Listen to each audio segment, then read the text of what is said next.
Good morning, everybody. Today we are going to do a little how-to video. This truck is pretty much done with everything that we had to do to it in a previous video we kind of talked about, and we're going to do the final step of the steering wheel. We're going to show you how to center a steering wheel on these. If you don't know how, we're gonna hop up in the cab and we are going to show you how to, because we put a new gearbox on this thing, and kind of when you do something like that, that will throw that off. So we're gonna hop up in the cab. We know it's off, so jump up in there.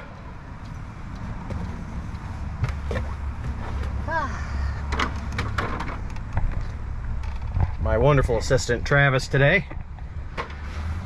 So here we got our traditional steering wheel. We're gonna pop this cover off in the center. You'll have your nut in there, and I'm hoping anyway, haven't taken it off yet, but there's gonna be your main nut in there that holds that down, and it's just kind of like using a pulley puller. So we'll pop this off, hoping. Aha, it was one of those. And I need a Phillips screwdriver. One thing I forgot. And so we're gonna take this off on these older Freightliners. Once you get this center cap off, it's got another 3 screws here, and we'll take that off here real nice like. Older Freightliners are like that.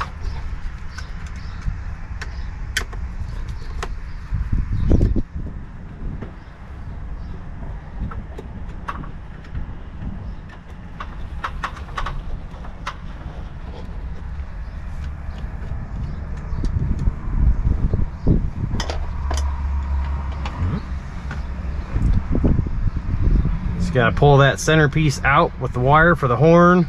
And then she feeds right through there, through that bigger part of the hole. And so we got a 1 1/4 size nut. Take that socket, move right over that wire, and loosen up that nut.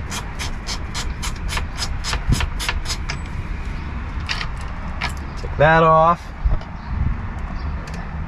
Somebody anti-seized it, so should mean it comes right off pretty nice. Now with this one here, is a hollow center shaft, and you got to be real careful with these because it's got that wire, and obviously you would pinch that wire off with a typical style puller end for the shaft. And another problem you would have is you can mushroom the end of that shaft. So over the years, fabricated this nice little adapter.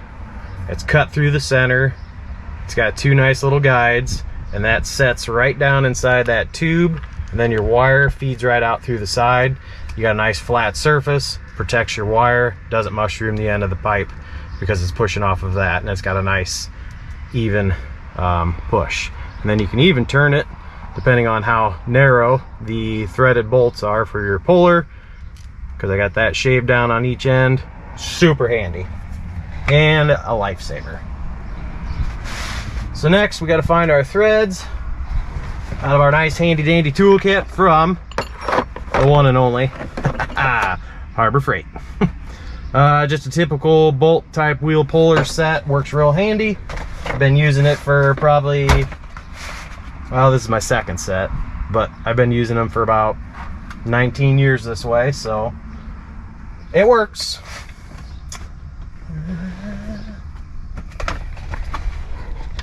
We'll find our correct thread. Looks like it's a finer thread. Yep, we got that there. So we got our 2, get that. Get our threaded part. Put in our flat piece. So we got our puller set up. We're gonna have to go all the way up because of that extra piece that we'll put on there. But being there's anti-seize on there, I don't have famous last words. I don't see a problem with it pulling off hard. Some trucks are very hard to pull off and you got to be a little persuasive with them.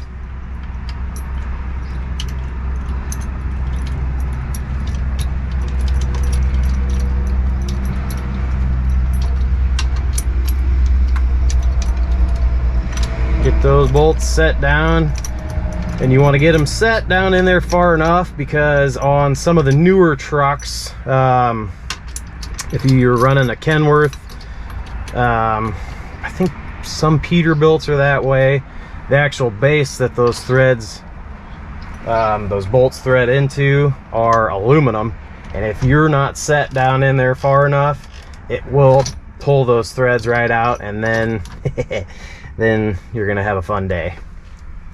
So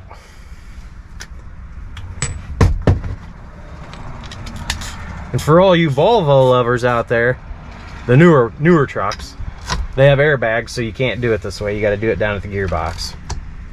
And I probably wouldn't have even needed this steering wheel puller.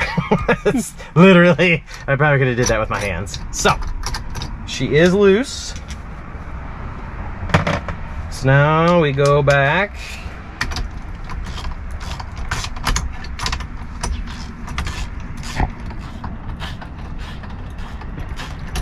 Take this all apart.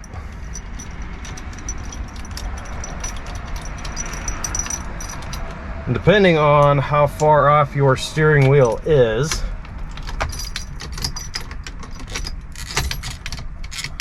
there are different amounts of adjustment. Like Volvos again, down at the gearbox, there's a lot of splines, and so you move it one spline and it moves quite a bit, where some of these older ones, the splines on the shaft are a little bit farther apart, so as you move it, each spline, it's going to move it a lot more. So what we'll do is we'll set that back on there just kind of loosely.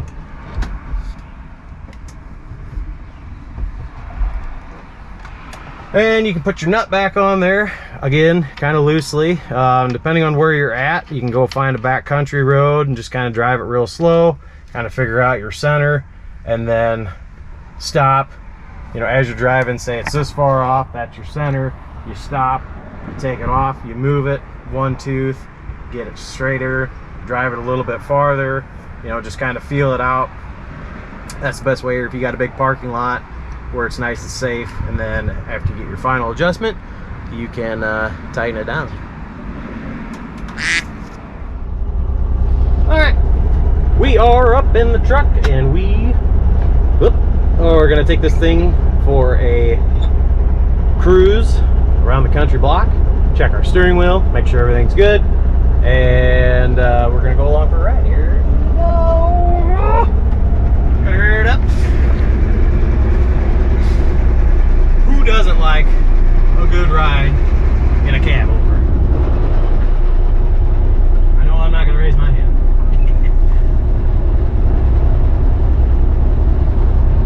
One of these days, I'll have me a daily driver. That's a Cabover.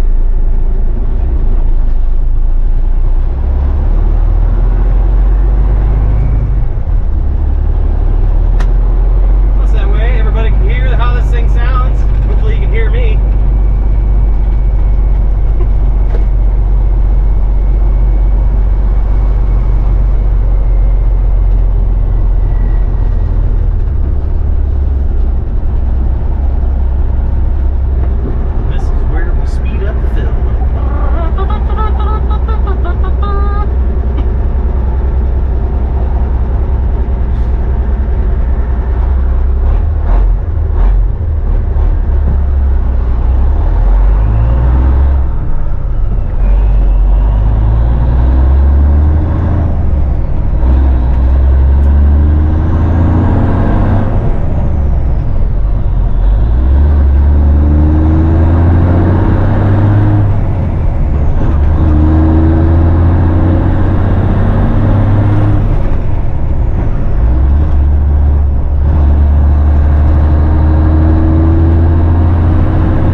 going turnaround here. Oh, somebody's coming.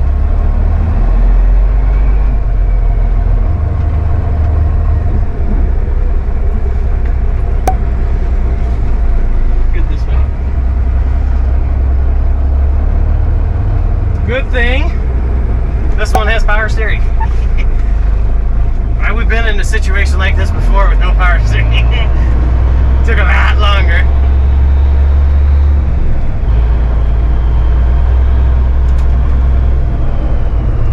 And away we go.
steering wheel is centered.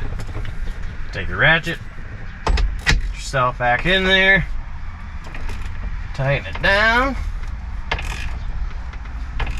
torque it to the good old German torque spec. Ooh, that's it, good and tight. And away you go. Thanks for watching.